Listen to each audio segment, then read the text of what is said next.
സ്ത്രീകൾ മാത്രം താമസിക്കുന്ന, പുരുഷന്മാർക്ക് പ്രവേശനമേ ഇല്ലാത്തൊരു നഗരത്തെക്കുറിച്ച് നിങ്ങൾ കേട്ടിട്ടുണ്ടോ? അവിടെ താമസിക്കുന്ന സ്ത്രീ ജന്മം നൽകുന്നത് ഒരു ആൺകുഞ്ഞിനാണെന്നുണ്ടെങ്കിൽ ആ കുട്ടി വളർന്ന് സ്വയം പര്യാപ്തത എത്തുന്നത് വരെ അവർക്ക് രണ്ടുപേർക്കും അവിടെ നിന്ന് മാറി താമസിക്കേണ്ടി വരും.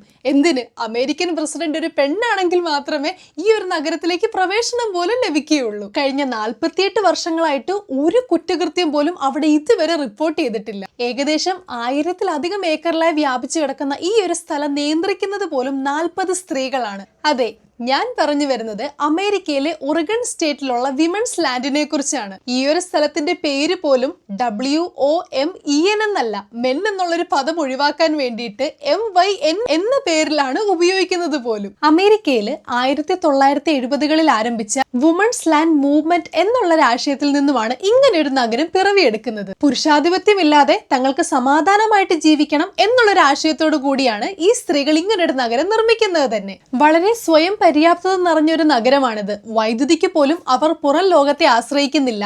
100% വൈദ്യുതിയും ഉൽപ്പാദിപ്പിക്കുന്നത് അവിടുത്തെ സോളാർ എനർജി ഉപയോഗിച്ചിട്ടാണ്. അവർക്ക് ആവശ്യമായിട്ടുള്ള 80% ഭക്ഷണവും അവർ അവിടെ തന്നെയാണ് കൃഷി ചെയ്യുന്നത്. ഒരു രാജാവിനെ പോലെ സുഭിക്ഷമായിട്ട് ജീവിക്കാനായിട്ട് ആ നഗരത്തില് $500 മാത്രം മാസ വരുമാനം മതി. അമേരിക്കയിലെ തന്നെ ഒരു നഗരമാണെങ്കിൽ പോലും അമേരിക്കൻ പ്രസിഡന്റ് ഒരു സ്ത്രീയാണെങ്കിൽ മാത്രമേ ഈ ഒരു സ്ഥലത്തേക്ക് പ്രവേശനമുള്ളൂ എന്നതിനാൽ 1970-കൾക്ക് ശേഷം ഒരു ഓഫീസറോ പ്രസിഡന്റോ ആരും തന്നെ ഈ നഗരത്തിലേക്ക് കാലുപോലും വെച്ചിട്ടില്ല. ഇനി നമുക്കവിടെ താമസിക്കുവാനോ സന്ദർശിക്കുവാനും കഴിയുമോ?